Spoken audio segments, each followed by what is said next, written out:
तिलौराकोट कपिलवस्तु नेपालको प्राचीन नगरका रूपमा प्रसिद्ध पुरातात्विक स्थल हो तथामा विश्वव्यापी महत्त्व बोकेको रहेछ क्या।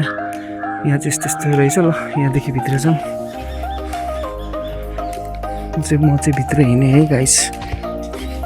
फाइनल गाइस म चाहिँ तिलौराकोट आइपुगेँ। कस्तो रमाइलो ठाउँ रहेछ हौ यहाँ त। अब एकछिन सर घुम्छु, त्यसपछि जगदीश पुरताललाई निस्किने। कस्तो राम्रो क्या है। आनन्द आयो यहाँ पुगेपछि त। कस्तो राम्रो काठै काठको यस्तो भर्याङ बनाएको रहेछ यहाँनिर। यस्तो इट्टा इट्टाको के बनाएको रहेछ यो। यहाँ चाहिँ के रहेछ, लिभिङ इन द सिटी, सहरी जीवन।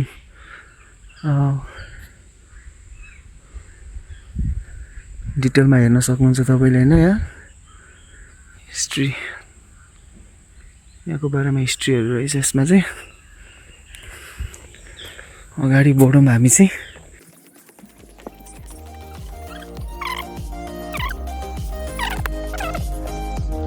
म कपिलवस्तु बस्न लागेको भयो 7-8 महिना क्रस पुगिसक्यो।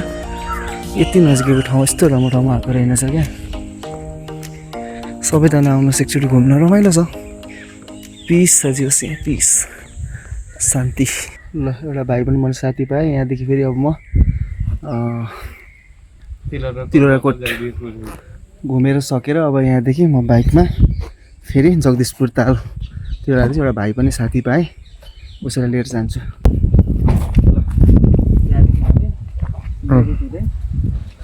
जगदीशपुर जाने है।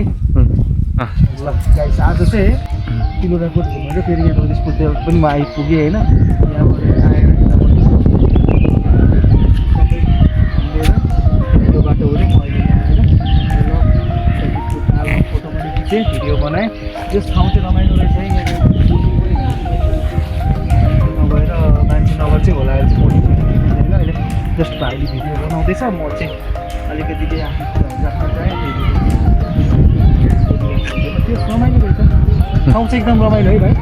राम्रो छ दाइ। म सोचेको सानो होला हामी सोचिरहेको थिएँ। होइन बहुत धेरै टाढा छ। ठुलो के मैले चाहिँ सानो होला जगदीशपुर ताल होइन दाइ, सानोमा होइन, ठुलो रहेछ, राम्रो लाग्यो। बहुत ठुलो छ दाइ। त्यो 7-8 किलोमिटरमा। विशेषता के रे भाइ, तिमीलाई भन्थ्यो नि के रे यहाँको विशेषता? विशेषता भनेको यहाँ बहुत धेरै चराचुरुङ्गीहरू आउँछन् चुन्न अनि